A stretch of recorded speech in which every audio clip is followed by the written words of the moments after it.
South Delhi के Qutub institutional area के पास स्थित संजय वन 784 एकड़ में फैला हुआ एक विशाल वन क्षेत्र है। वैसे तो ये क्षेत्र हरे पेड़ों और वनस्पतियों के लिए जाना जाता है, लेकिन दिल्ली की इस जगह को बहुत डरावना भी माना जाता है। संजय वन को लेकर इसके बारे में कई कहानियां बताई जाती हैं। कई लोग इस जंगल में स्थित सूफी संतों के मकबरे, जो कि एक बहुत बड़े रहस्य को जोड़ते हैं। इस जगह को कुछ लोग भूतिया भी मानते हैं और सूर्यास्त के बाद कोई भी वहां घूमने की हिम्मत नहीं करता। बताया जाता है कि जो भी लोग यहाँ जाने अनजाने में फंस गए, उस वक्त उन्होंने भी यहाँ पे कुछ अजीब आवाजें सुनी या कुछ दिखाई देने का दावा किया है।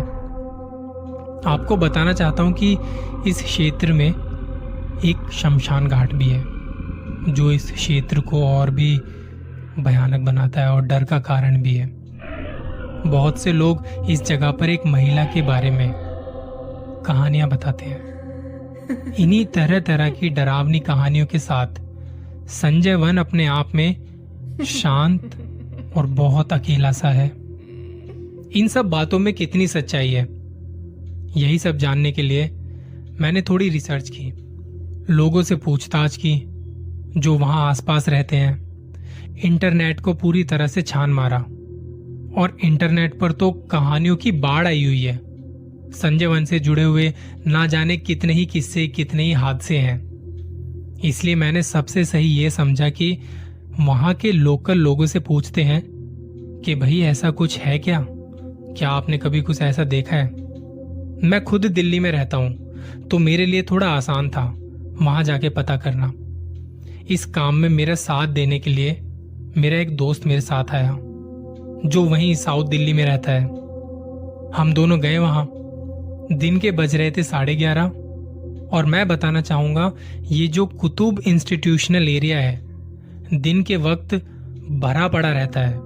मतलब स्टूडेंट्स बहुत सारे हैं वहां, बहुत सारे कॉलेजेस हैं, कैंपस बने हुए हैं, खाने पीने के बढ़िया बढ़िया स्टॉल बने हुए हैं, वहां पे ढाबे बने हुए हैं और खाना बहुत सस्ता और बढ़िया मिलता है। मैंने और मेरे दोस्त ने वहां दोपहर के वक्त पराठे खाए और मैगी खाई। वहां की मैगी बड़ी फेमस है और वैसे भी ऐसी जगहों पर ना स्टूडेंट्स मैगी बहुत खाते हैं। जब हम वहां खा रहे थे तो बहुत सारे स्टूडेंट्स वहां बैठे हुए थे। मैंने बातों ही बातों में उनमें से किसी एक से बात करनी शुरू की। उन्हें बताया कि मैं एक डॉक्यूमेंट्री बना रहा हूं दिल्ली के बारे में, यहाँ की कुछ हॉन्टेड लोकेशंस के बारे में। अच्छा, आपको एक बात बताता हूं, जहां हम बैठ के खा रहे थे ना, वहीं दीवार से सटकर वो शमशान घाट था जिसके बारे में मैंने आपको बताया। और दिन के वक्त तो सब नॉर्मल लग रहा था। उनसे बातचीत करना शुरू किया और उन्होंने भी कहा कि हमने भी बहुत कुछ सुना है यहाँ के बारे में, और ज्यादातर कॉलेज 5 बजे तक बंद हो जाते हैं। ये जो छोटे मोटे ढाबे हैं ना, छोटे छोटे जो ढाबे बने हुए हैं, उन्हीं की वजह से थोड़ी बहुत हलचल रहती है शाम के वक्त, मगर रात के 8 बजे के आसपास तक यहाँ काफी शांति हो जाती है, बहुत सन्नाटा सा हो जाता है।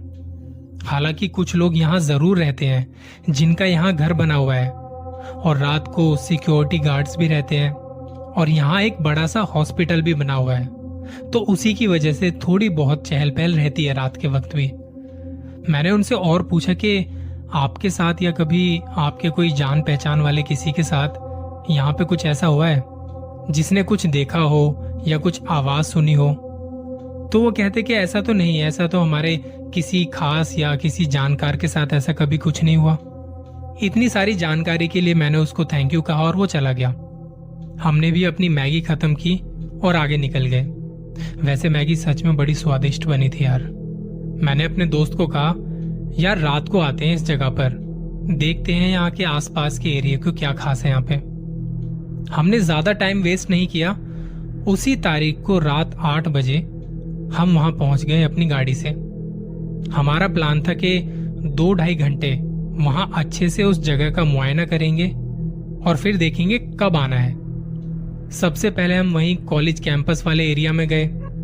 जहां पर अब दिन के मुकाबले हलचल कम थी। कुछ कुत्ते भौंक रहे थे, ढाबे खाली पड़े थे, बस गिनती के लोग नजर आ रहे थे। वहां बैठ के आज भी हमने मैगी खाई और ढाबे वाले से पूछा, यार तुम लोग रात को यहीं रहते हो? तो उन्होंने कहा, जी हम यहीं रुकते हैं और कभी कभी रात को यहाँ स्टूडेंट्स भी आते हैं कुछ, या हॉस्पिटल से किसी को कुछ खाने की ज़रूरत होती है तो वहाँ से फ़ोन कर देते हैं और फिर हम उनको डिलीवर भी करते हैं रात के वक्त। मैंने कहा, यहाँ आपके ढाबे से सटकर ये शमशान घाट है, यहाँ पर तुम्हें कभी डर नहीं लगा या कुछ देखा हो या सुना हो कोई आवाज़ें? तो उन्होंने कहा कि हमारा तो रोज़ का काम है, लेकिन एक बार रात के 11 बजे एक हॉस्टल से फ़ोन आता है मैगी के लिए। तो हमारा एक डिलीवरी बॉय वहां खाना देने जा रहा था। वो अपनी साइकिल पे था। जब वो जा रहा था तो उसे लगा कि जैसे कोई उसकी साइकिल के पीछे बैठा है, क्योंकि साइकिल चलाने वाले बंदे को पता चल जाता है कि साइकिल भारी चल रही है या हल्की। तो उसे लगा कि उसके पीछे कोई बैठा है। वो अपनी पूरी ताकत लगाने लगा, पर उससे साइकिल आगे नहीं खींची जा रही थी। उसे लगा कि शायद साइकिल की चेन में कोई दिक्कत होगी। फिर उसने एक बार पीछे मुड़ के देखा तो पीछे कोई नहीं था, और अगले ही पल जैसे उसने सामने देखा, वो जाके एक पेड़ से टकरा गया और वहीं गिर पड़ा।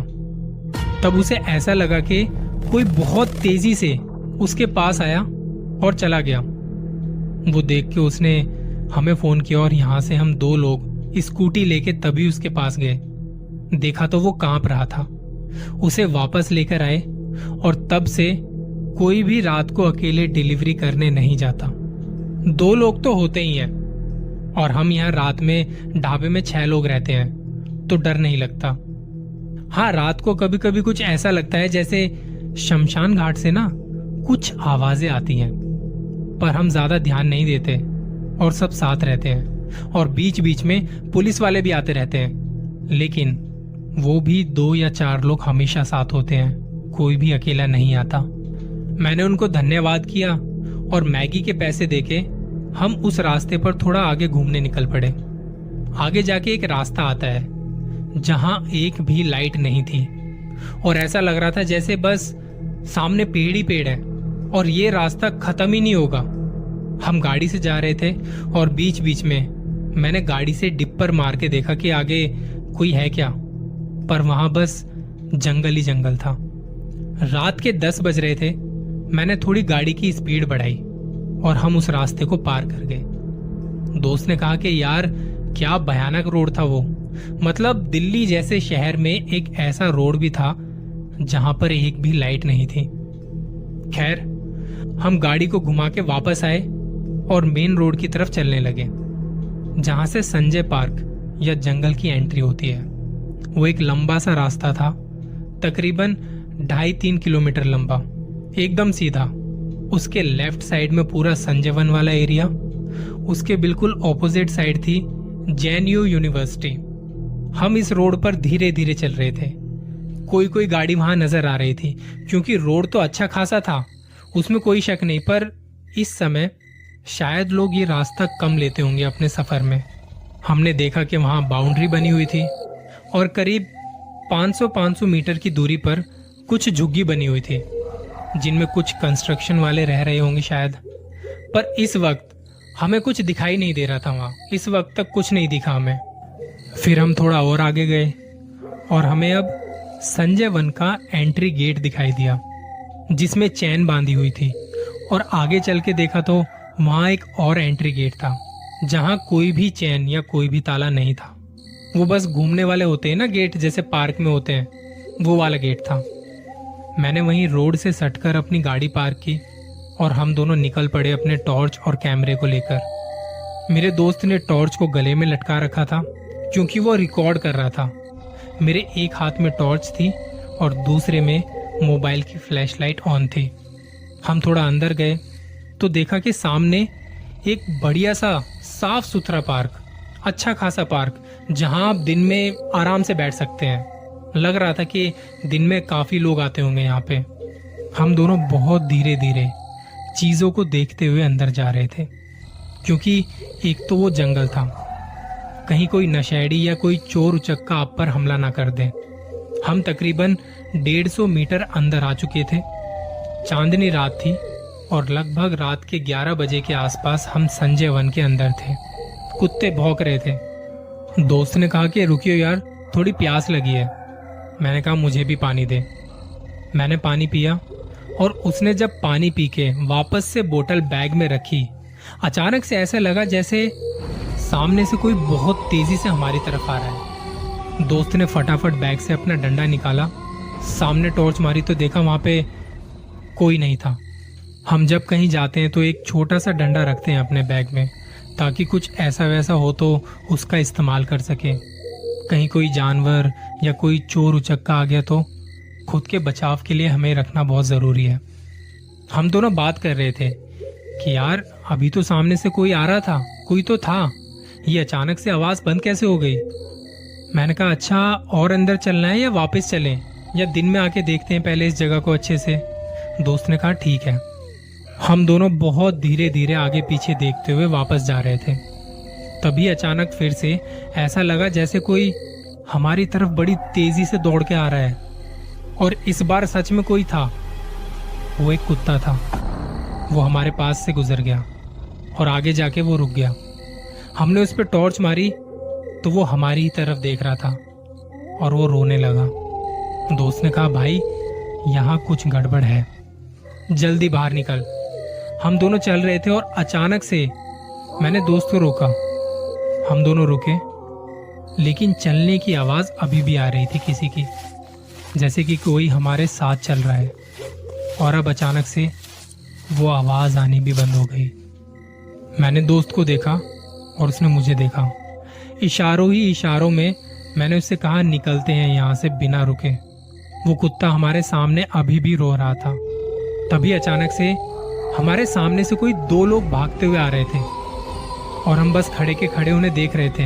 हम हिल तक नहीं पाए उस वक्त। वो बिल्कुल हमारे करीब आए। उन्होंने पूछा कौन हो भाई, यहाँ क्या कर रहे हो। वो पुलिस वाले थे। हमने उन्हें अपने काम के बारे में बताया कि हम ऐसे ऐसे डॉक्यूमेंट्री वगैरह बनाते हैं। तो उन्होंने कहा यहाँ रात को आना बिल्कुल मना है। किसकी परमिशन से आए हो। हमने कहा जी परमिशन तो नहीं है, चलो फिर थाने, सारी डॉक्यूमेंट्री निकालते हैं तुम्हारी। हमारे तो एक मन में ये भी चल रहा था कि क्या ये सच में पुलिस वाले हैं या कोई हमारे साथ ऐसे ही फ्रॉड कर रहा है लूटने के चक्कर में। पर जब उनके साथ बाहर आए तो सामने पुलिस वैन खड़ी थी, उसमें ड्राइवर था और उसके साथ 2 पुलिस वाले और थे अंदर। हमने उनसे सॉरी वॉरी कहा और ले दे के उन्होंने हमें जाने दिया। जाते जाते उन्होंने कहा इस पार्क में रात को आना मना है।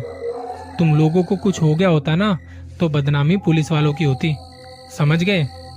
हमने कहा जी सर, बिना परमिशन के अब ऐसा नहीं होगा।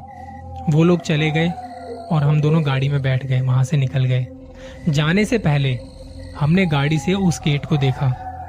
अब वो रास्ता और भी ज्यादा डरावना सा लग रहा था और उस कुत्ते के रोने की आवाज भी अब बंद हो चुकी थी।